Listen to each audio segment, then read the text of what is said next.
We're back for another episode of Lit Sports Online. We're talking Cejudo versus Moraes. Let's get down to it. Yeah, UFC 238, and it is the best fight card of the year by far. It is stacked from top to bottom. There's a lot of fights that I'm excited about that I'm not going to mention in depth.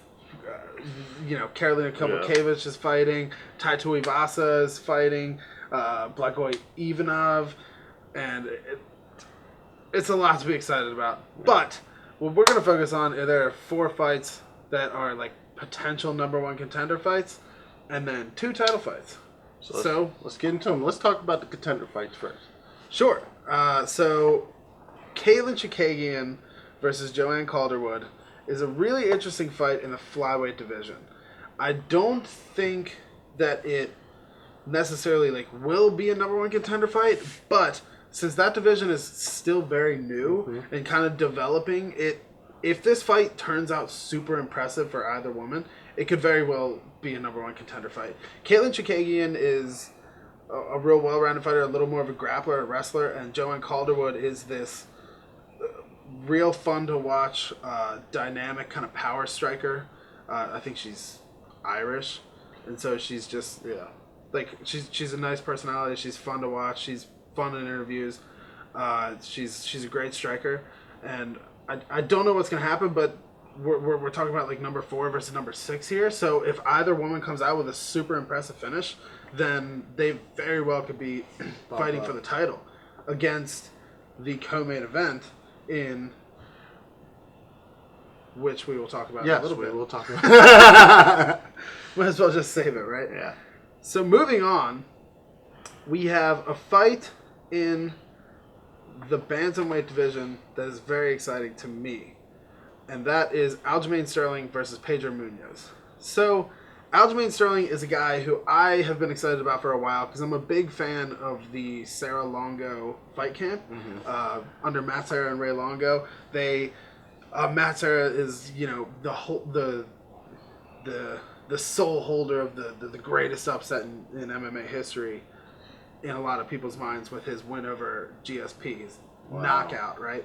And they've also trained Chris Weidman, who took out Anderson Silva, and a lot of notable names in that camp. But Aljo Sterling trains out of their camp, so I love that guy. And Pedro Munhoz is coming off a super exciting and impressive win over former champ Cody Garbrandt.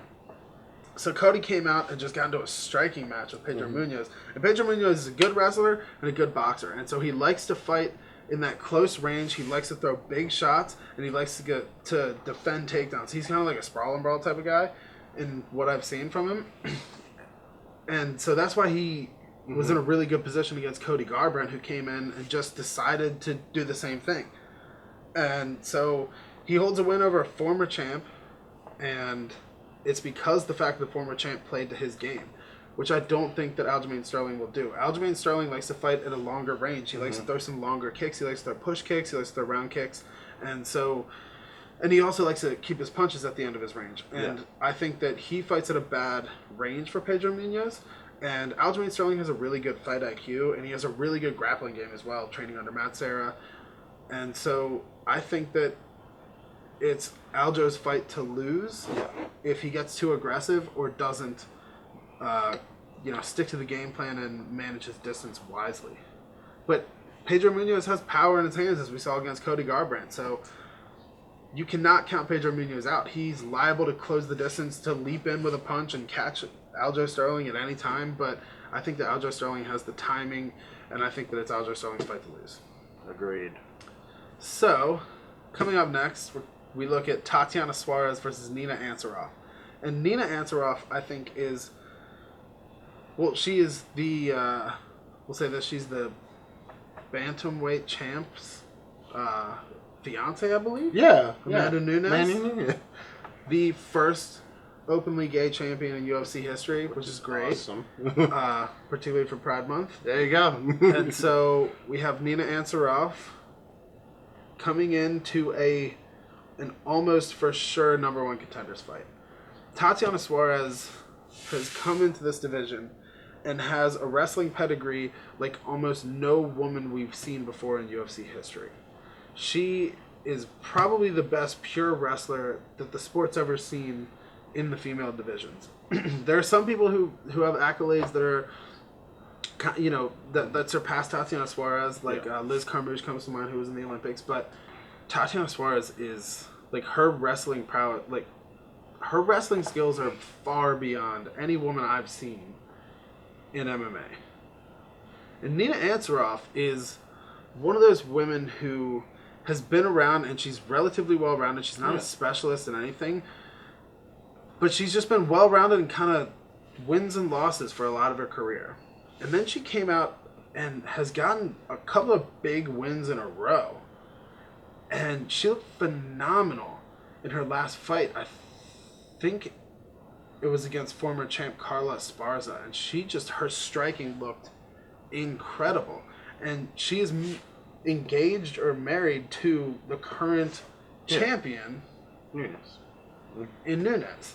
So we have Nina Ansaroff, who has an incredible team around her, an incredible mindset around her, with Nunes, who is the baddest female of all time, having beat Ronda Rousey and Chris Cyborg. Yeah, I mean... And the only woman to ever hold titles in 2 weight divisions, and one of only, like, 5 people to do it in history. So savage. And that's who Nina Ansaroff lives with and trains with every day. So Nina Ansaroff has this crazy, like, X Factor unknown thing coming around, like, just, like, her whole entire MMA world revolves around this insane, incredible champion. And so, like, there's like, while Tatiana Suarez is so good at wrestling and is so insane that, like, you imagine her beating everyone she comes up against, Nina Ansaroff just has this incredible unknown that just makes her so intriguing, and I would not put it past her to pull off an upset victory. Now, with recent wins, and if she can pull off a victory this week, would you say she's peaking at the right time?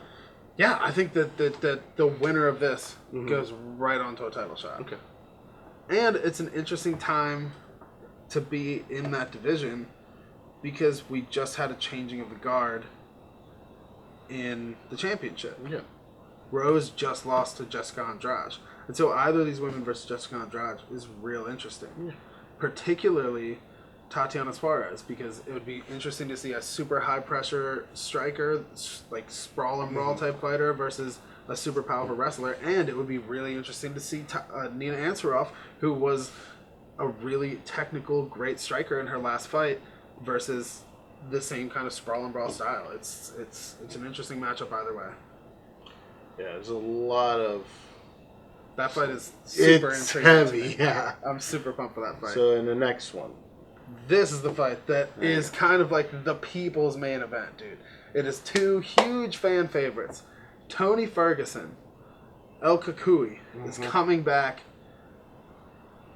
after a little bit of a layoff. He had a long layoff due to an injury.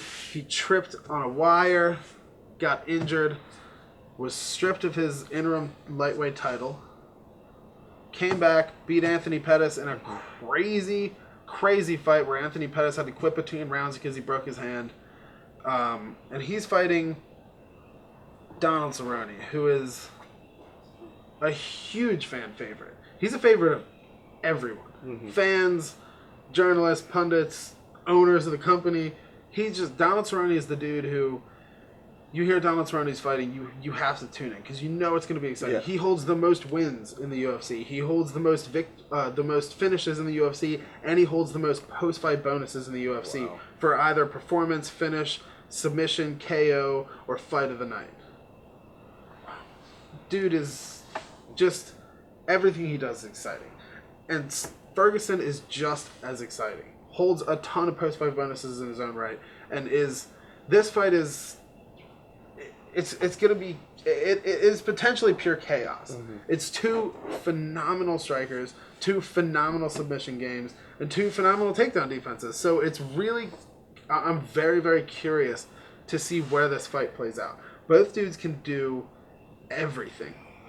And so if they start to feel uncomfortable in one aspect, they are both well-rounded enough that they have and will switch to another game. If they start getting outstruck, they'll go for a takedown and go for a submission. And everything else. And they're both so good at it that I don't know who's going to hold the edge where. You know, Tony Ferguson comes out of one of my favorite camps in the 10th Planet Jiu-Jitsu, training under Eddie Bravo, who has this super kind of unorthodox grappling style. He likes to use butterfly guard and all this weird stuff. And Cerrone came out of Greg Jackson's for so long, but is now just training kind of on his own. Still, I think, using Greg Jackson as his grappling coach. But this fight is just potentially chaos.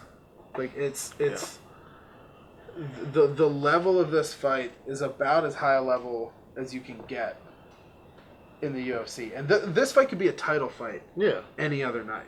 Or any night. You know, and to me it kind of is. Because Tony Ferguson won his interim title in an incredibly impressive performance against, I believe, it was Rafael dos Anjos. And the dude is just... He never lost his belt. He got injured, and he's on the longest winning streak in the division. He's on an 11-fight winning streak. Jeez. And while Khabib is undefeated and Khabib has incredible performances, like, Ferguson also held a belt at one time, and like that's the fight I've been looking for the whole time, is Ferguson versus Khabib. It's two incredible grapplers, two completely different styles, complete chaos as a striker versus the most dominant grappler I've ever seen in the sport. And that fight I hope comes, but I don't want to see Cerrone lose, so this fight I'm super conflicted on. It's two of my favorite fighters. Cerrone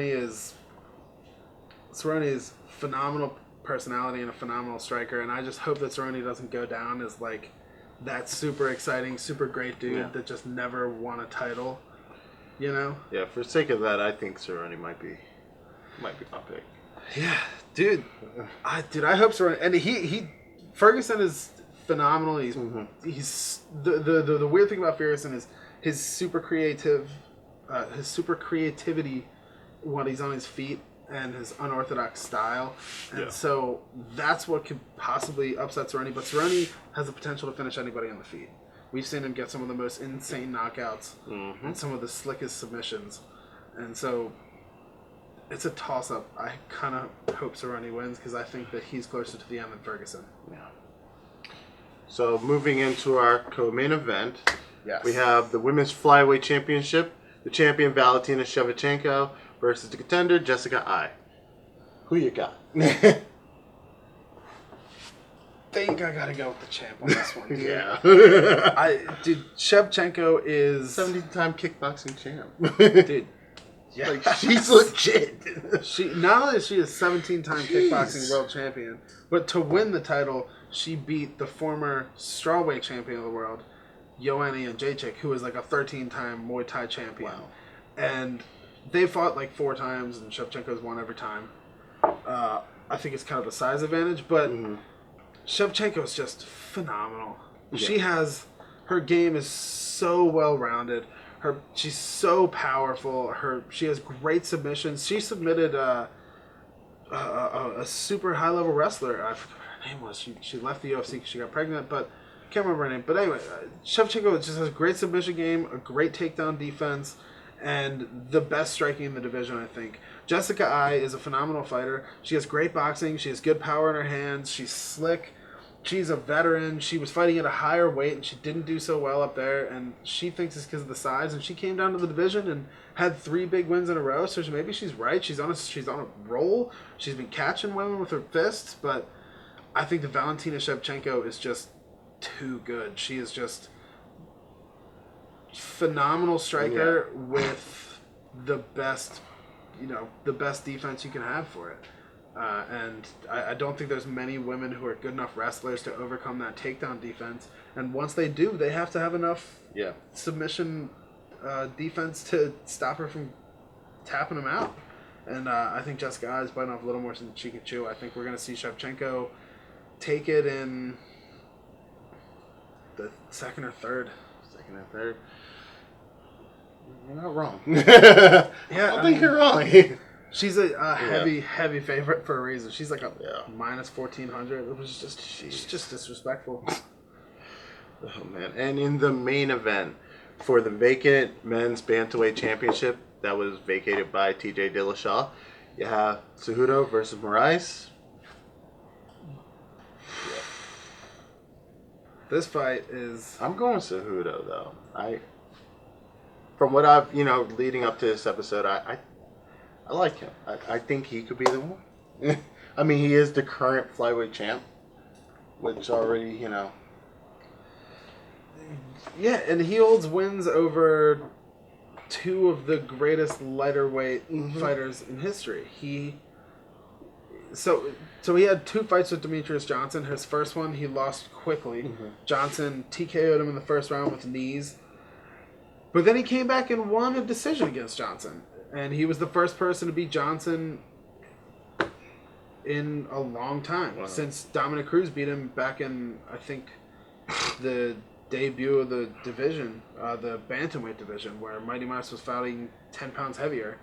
And Cejudo beat Mighty Mouse, who holds the longest title reign in UFC history. He's the most successful UFC champion of all time.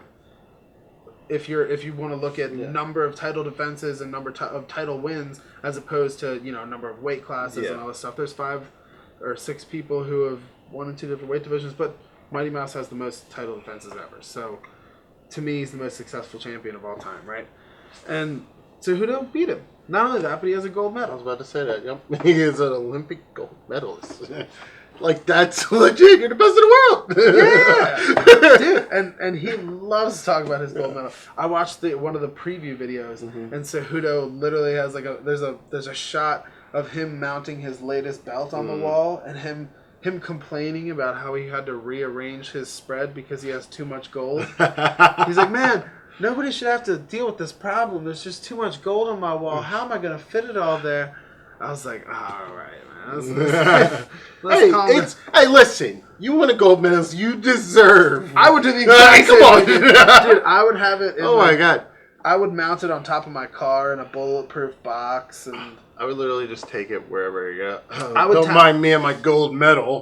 I would just tattoo a gold medal on my forehead, and people would have to ask me. I'd be like, I'm a gold medal. I'm a gold medalist. What are you gonna do? Put that on your resume. Yeah, and so he's phenomenal. He's beating TJ Dillashaw, Demetrius Johnson. He's fighting for his second weight title. He's fighting for the Bantamweight title, and he's fighting a monster in Marlon Moraes, dude. Marlon Moraes Don't count him out. has some of the most impressive wins in recent history in the Bantamweight division. And he fights out of one of the best camps you can fight out of. He fights under Mark Henry. He fights out of the same camp as Frankie Edgar, who is one of the most successful lightweight fighters of all time. He's also one of the most successful featherweight fighters of all time. He's fighting for the title relatively soon against Max Holloway. And Marlon Moraes is an incredible striker and has a surprising amount of power in his hands and in his knees, man. He's gotten some dynamic, crazy finishes, man. He finished Jimmy Rivera, who is, I think that's his only loss. Or no, he had one more fight since then he lost again. But Jimmy Rivera is an incredible fighter. He beat Aljamain Sterling, who is in another fight that night. And I think the winner of that Aljo fight fights whoever wins this fight. So it potentially sets up a rematch between Marlon Moraes and Aljamain Sterling, which would be super interesting because Marlon Moraes caught Aljo with like a real slick kick when Aljo was going for a takedown. And it was an incredibly impressive performance. But it's also one of those things like anybody can get caught at any weird moment. And it just happened, so I would love to see the rematch. Like, is it a fluke or not? So, Marlon Moraes he's a tall order, man. He has really good low kicks. He has a really, really good boxing game. Like, once you're in that boxing range, man, Marlon Moraes is a nightmare. And Henry Cejudo likes to fight at a little more of a distance. He's recently kind of adopted this more karate style where he kind of leaps in and out, and he uses it to control the range a lot so that he can either keep you at the end of some kicks, and then get in and box when he wants to. But a lot of what he uses it for is to make you think he's going to box and then level change and go for a takedown. And that's where he really shines, man, is Henry Cejudo. Like I said, he's an Olympic gold medalist. Dude, I mean, there's a very good argument that he's the best wrestler in MMA history. He's not the first gold medalist, I don't think, to compete in MMA, but there's a very good argument for that, you know? And so that's what he likes to do, is he likes to keep his striking kind of unorthodox, and he used to be more of a boxer, but since he's adopted this karate stance, he leaps in and out a lot more, and he's really kind of like, he doesn't lean over his front foot, and so he's kind of, when he ducks punches, he tends to lean forward a lot. So when he leans forward and when he kind of moves at the waist a little bit, you never know if he's ducking under a punch to go in for a level change and a takedown, or if he's just kind of dodging a punch and trying to get in on a body shot or something like that. And he's so fast, and he has power in his hands, where we saw against TJ Dillashaw, where he knocked TJ Dillashaw out right against the fence, and he can get a finish anywhere, you know. But the question is, can he handle Marlon Moraes' striking once he gets into boxing range? And is he able to avoid getting caught? Yeah. And is Marlon Moraes able to avoid the takedown? Marlon Moraes, like I said, dude, he trains in Mark Henry's camp with Frankie Edgar. Used to train with Edson Barboza, and that is Mark Henry is one of the best minds in fighting, without a doubt. And Frankie Edgar is one of the most successful fighters of all time, and will definitely go down in the Hall of Fame. Okay. Beat BJ Penn, and has fought Aldo a bunch of times, and phenomenal. So if anyone was going to train him to have good takedown defense, it's Frankie Edgar. And I think Moraes has all the tools to win this fight, and I think he's actually the favorite. But I also think that Henry Cejudo has the mindset and the skills to, become the most if he wins this, he becomes, as far as achievements are concerned, the most successful combat sports athlete of all time. Wow. Think about that. He's the only person. He's the only person to ever win an Olympic gold medal and a UFC title, and then he becomes one of 6 people in history to win double titles in 2 different weight classes in the UFC. That's some accolades that you can't really touch. In rooting for Cejudo, you're almost rooting for history. You're like, dude, this is going to be history. Like, it should be awesome. And while I love to see, I'm a huge fan. Like, that's why I wanted to see Conor win against Khabib and all that stuff. Like, I want to see how high they can take it. Like, I want to see how crazy it can get. How much can somebody accomplish? And in rooting for Cejudo, that's what you're looking for. You're looking for, dude, this dude's accomplished so much. He's a great dude, too. Like, where do you go from here? He's a great dude. He's a Mexican-American champion, which is great. How much can he accomplish? That being said, I love watching Marlon Moraes fight. He comes from a camp I super love, and I would love to see him win a championship. And I think he will eventually, even if he doesn't win it tonight. So Marlon Moraes has a long career. He's a young, vicious dude, and I think it's going to be great. Who you got, though? I got Cejudo. I told you. I told you from the jump, bro. I'm going with Cejudo. Yeah.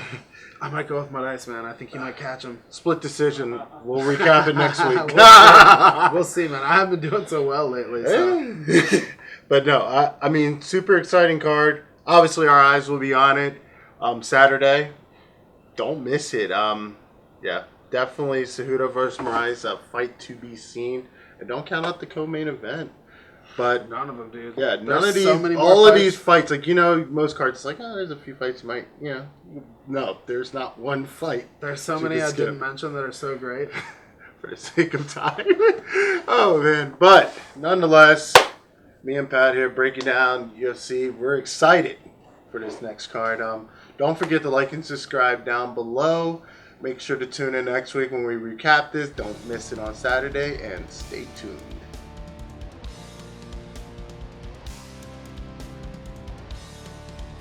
Weird. It might be a weird lock on that I'm not aware of. Just it's there. We're good. All right, let's do it. Game time. Should we restart this in case I go half hour? Cejudo versus Moraes.